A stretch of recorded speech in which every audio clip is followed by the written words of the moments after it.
promoting dialogue. It's midday in Dakar. Good afternoon and welcome to Newslink on West Africa Democracy Radio. Broadcasting on 94.9 FM and worldwide at wadr.org. First, our top stories. The UN warns of growing operational and financial capabilities of terrorist groups in West and Central Africa. Liberia opposition accuses government of political witch hunt as former vice president faces drug-related charges. We will stand up to the guns. The irresponsibility of this government must come to an end, and they have to make sure justice is transparent.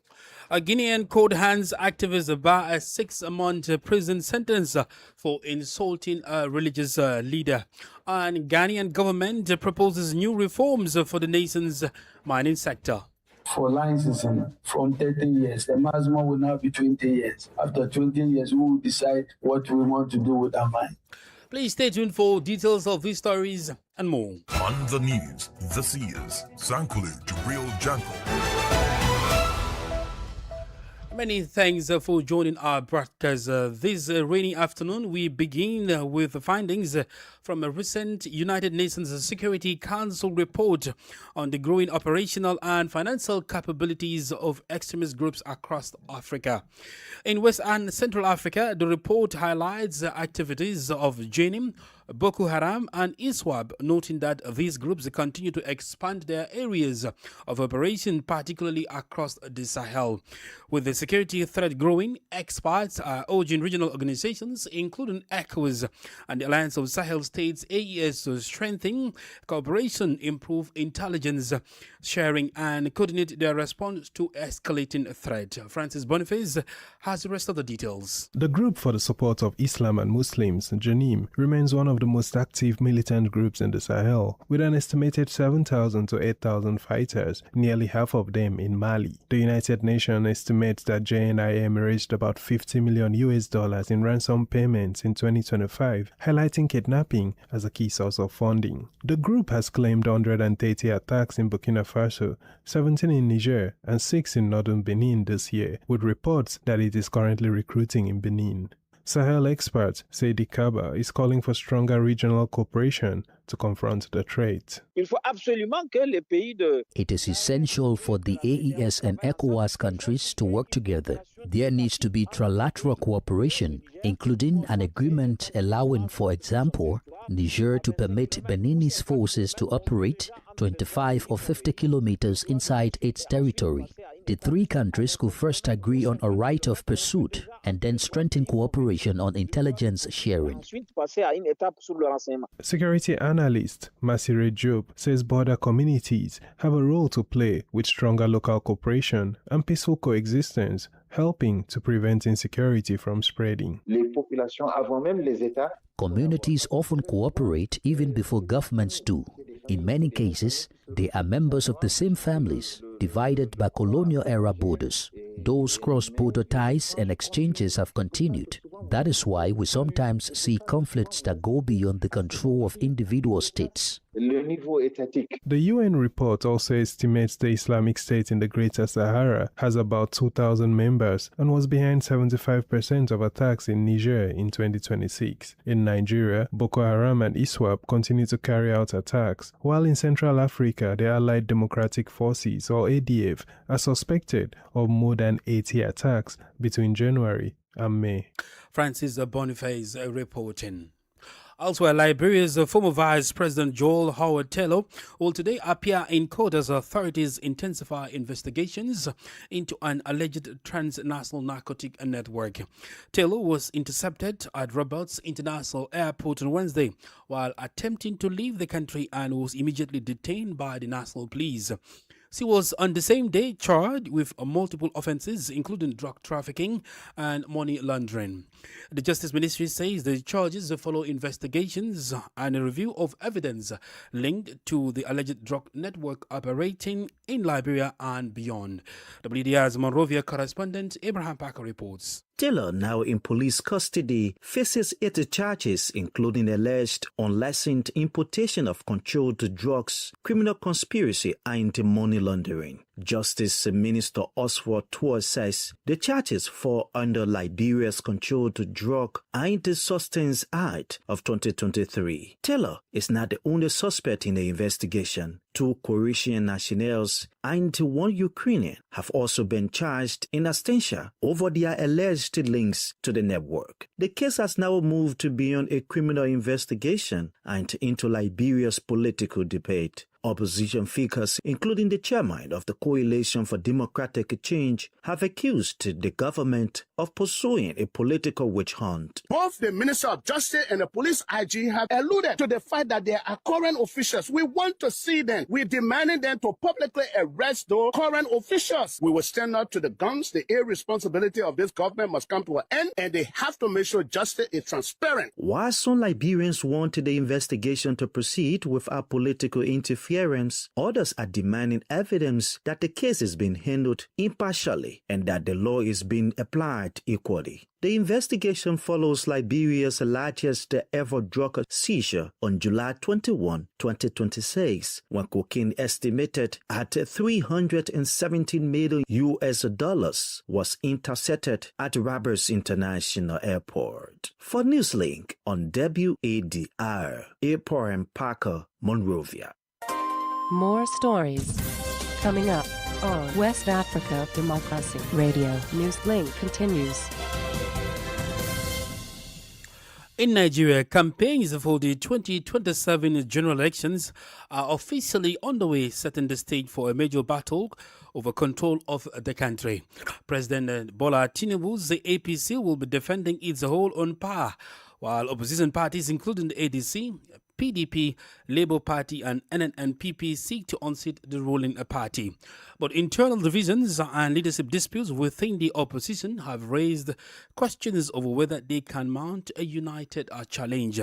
With voters grappling with high cost of living, insecurity and corruption concerns, the coming months could prove decisive, particularly in determining whether voter priorities, policies and long-term change over short-term political inducements. Well, WDR's Osman Omar reports. With the campaign season officially open, political parties are expected to intensify their mobilization and begin selling their programs to voters. For public affairs analyst Stanley Onyekwere, the All Progressives Congress already has a head start in deploying both media campaigns and grassroots mobilization, while opposition parties such as the ADC, PDP, NNPP and Labour Party appear constrained by limited resources and weak political organization.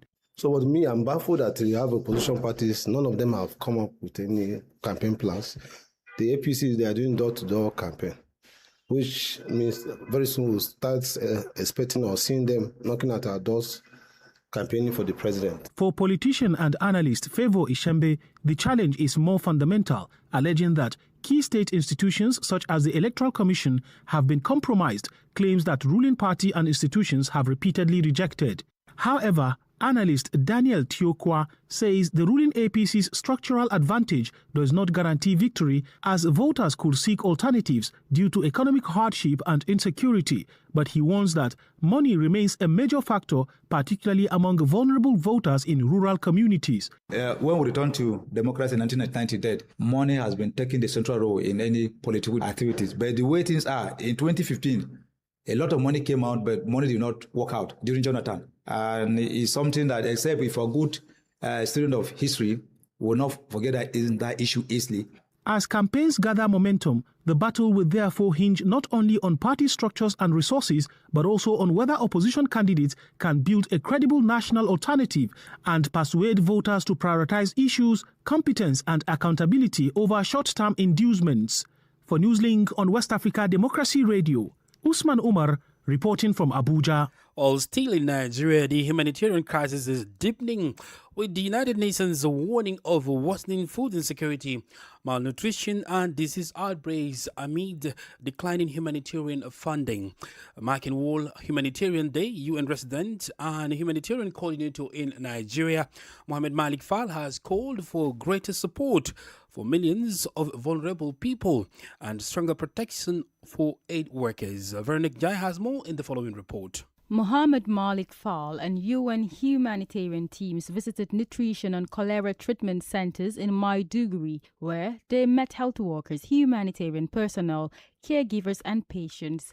The UN says humanitarian operations in northeast Nigeria reached nearly 900,000 people in the first half of 2026, despite dwindling resources. In Borno State, government and humanitarian partners have treated more than 55,000 cholera patients, provided hygiene services to over 1 million people, and chlorinated more than 500 water points.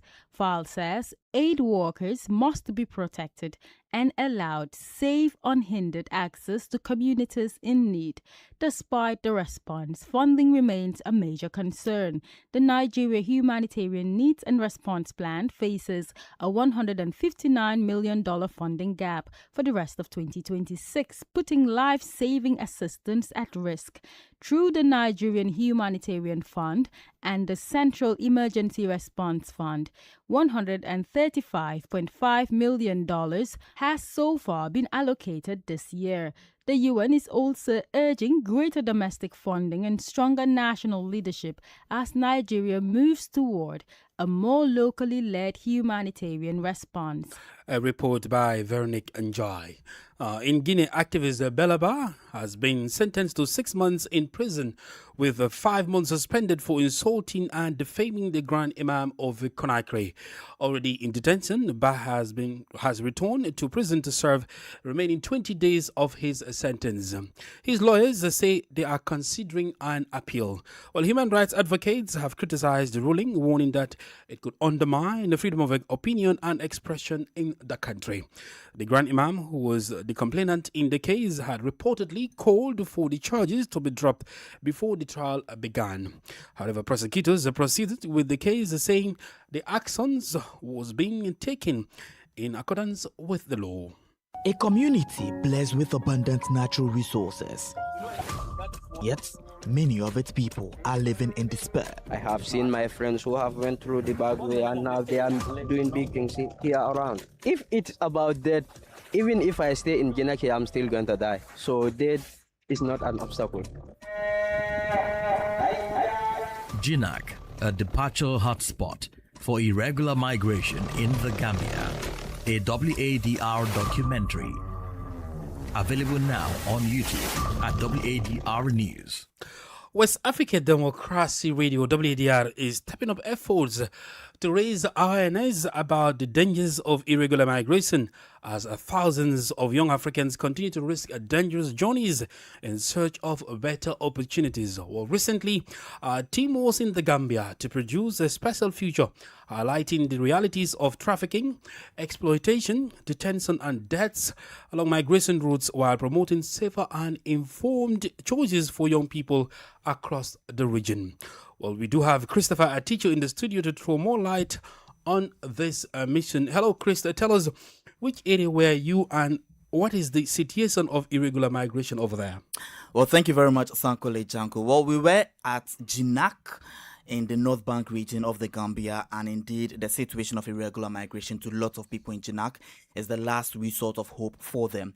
They believe that they cannot make any meaningful living in Jinak, and also it is only regular migration that they can actually make a living out of it. And indeed, Jinak has also not just become a place where these people are, but also it has become a place of convergence and also the departure point for lots of irregular migrants across other West African nationals. So they come there and then they actually embark on this particular irregular migration. Just quickly, before I ask the next question, why is this place so popular for migrant smugglers?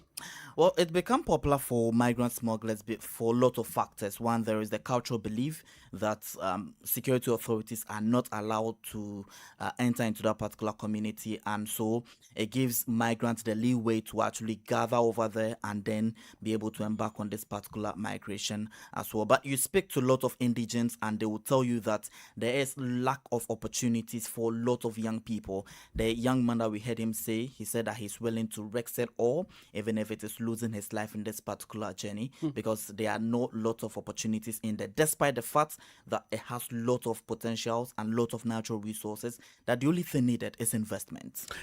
Before I let you go, Christopher, what can our listeners as well as our viewers for online expect from this particular special feature?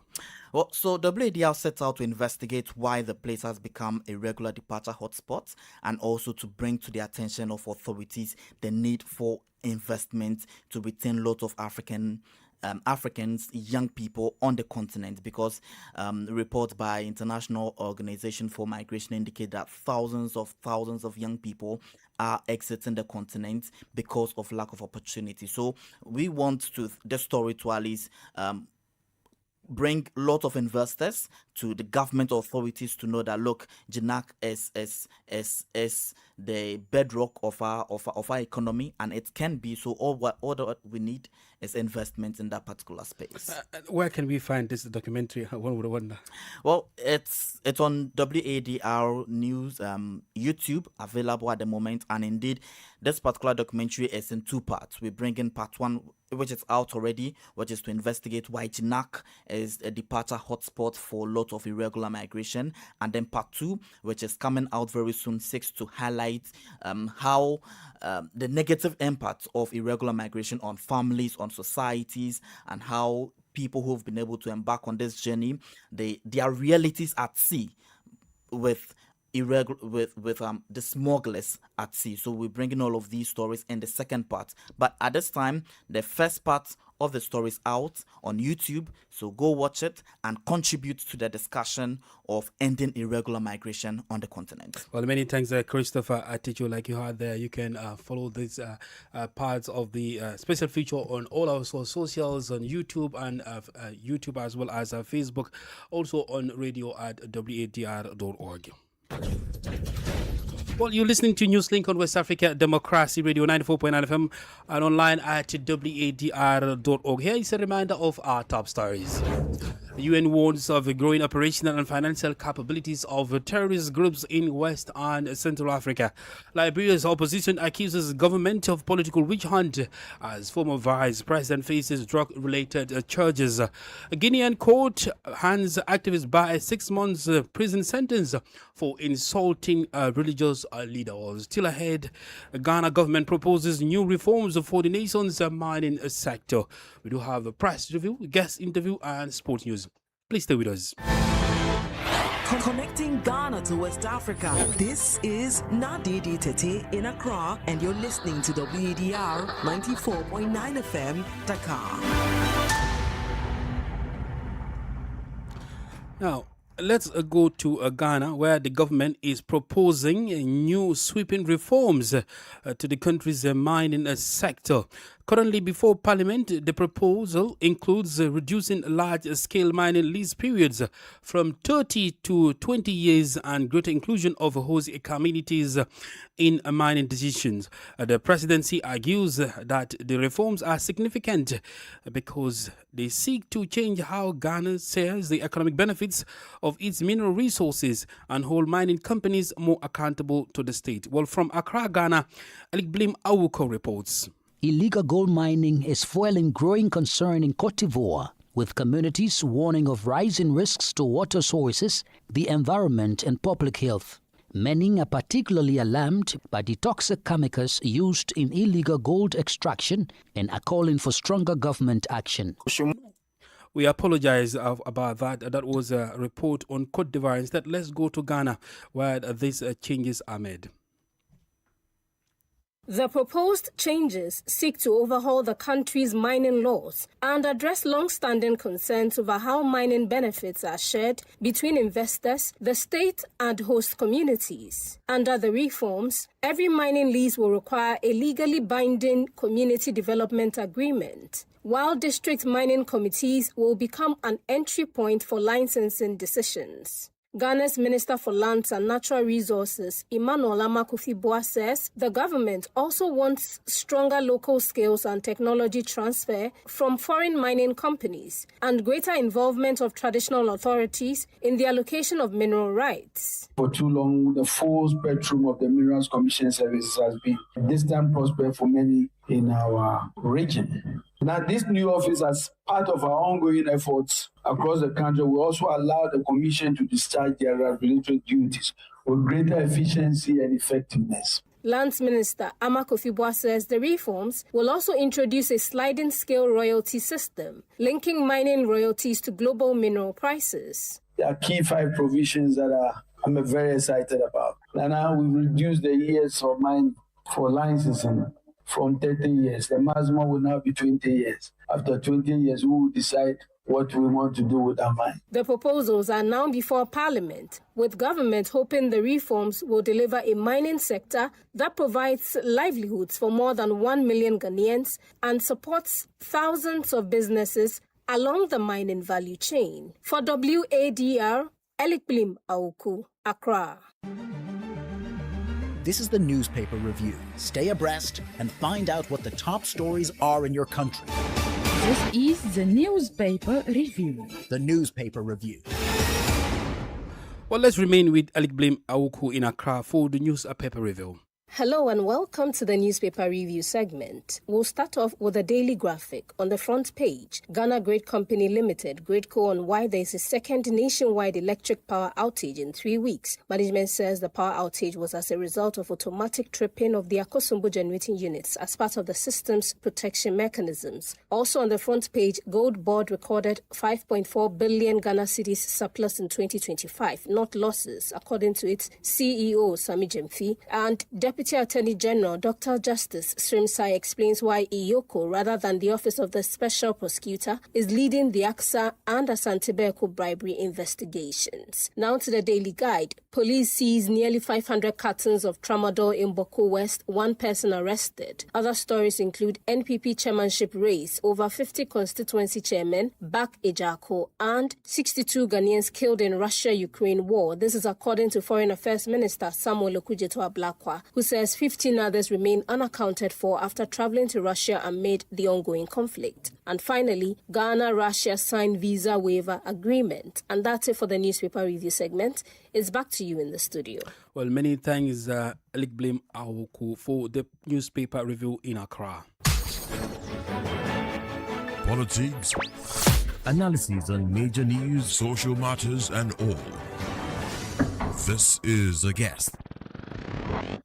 The acting prosecutor of the International Criminal Court, Mamanje Nyang, has reacted to the decision by the 3 alliance of Sahel states, Mali, Burkina Faso and Niger, to begin the process of withdrawing from the Rome Statute, a move that has reignited debate over sovereignty, accountability and the future of international justice in Africa. Let's remind you that the AES countries first announced their intention to leave the ICC on 22nd September 2025 before formally submitting their withdrawal notice to the United Nations Secretary General between 18 and 24 June 2026, respectively. In this interview, Mamanje Nyang shares the ICC's perspective on the AES withdrawal, what it means for the ongoing accountability efforts, and the implications for victims and the future of international criminal justice across the African continent. I should say very concerning, because as an African, what I can say is that Africa was at the forefront of the establishment of the ICC. ICC count 125 member states, among them 33 of them are from Africa, making Africa the biggest group that constitutes the Rome Treaty, as we call it, or the ICC. To see that, I think that 3 Sahel Africans who have given notice to withdraw can only be concerning, because I think that we all know that we need international criminal justice. Mass atrocities have been committed in a number of places, and those mass atrocities need to be addressed. They need to be addressed so that we owe, that's the least we owe to the victims. And of course, if the state are not able or are not capable of addressing that, ICC is there just to fill that gap. But they say that they want an African ownership of justice. How possible is this? No, it's possible, and I think that this is where the misunderstanding starts. I think that the existence of the ICC does not call into question any domestic or regional court. They can exist alongside each other. And that's, if you want to understand what ICC stands for, ICC is really here only to fill a gap, particularly a judicial gap.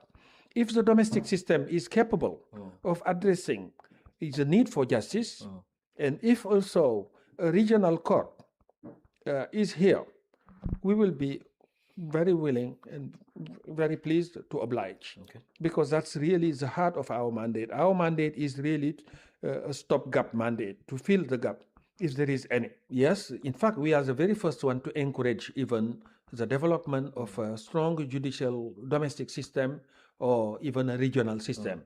Well, Manje Nyang is the acting prosecutor of the International Criminal Court. We'll get the full interview tomorrow on our special airing at 12:30 p.m. with a repeat broadcast at 7 p.m.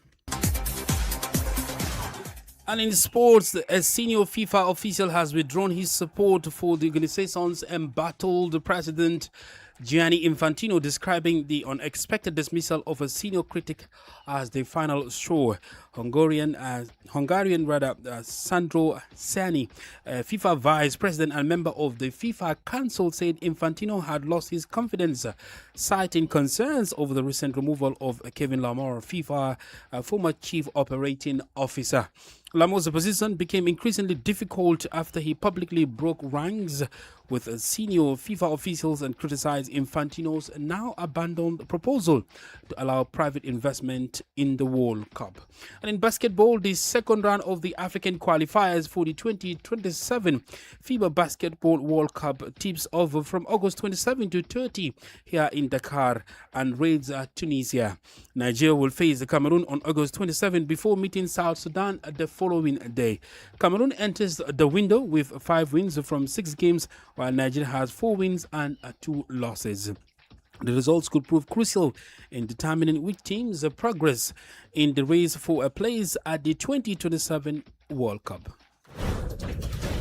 We've come to the end of this edition of Newslink on West Africa Democracy Radio, broadcasting from Dakar, Senegal. Thank you for listening, and many thanks to Mustafa Sek and Mauduju for the technical assistance. Well, do interact with us via social media platforms, X, Instagram, and Facebook at WADR English. Coming up is the repeat broadcast of Enviroscope. I am Sankulu Jibril Janko. Good afternoon. We thank you for listening to Newslink in Nigeria on Love FM Abuja and Darling FM Owerri. In the Gambia on Hot FM Banjul, Hilltop FM and Veritas Radio in Serekunda. Thank you for listening on Alternative Youth Radio Lofa County, Liberia, Radio Kegaman in Nimba County, and DCN Radio Riverses County. A big thank you to Radio Graft FM in Sierra Leone for listening, and in Ghana we thank Radio Pad in Damango and Royals FM in Wenchi. Thank you all for listening to Newslink.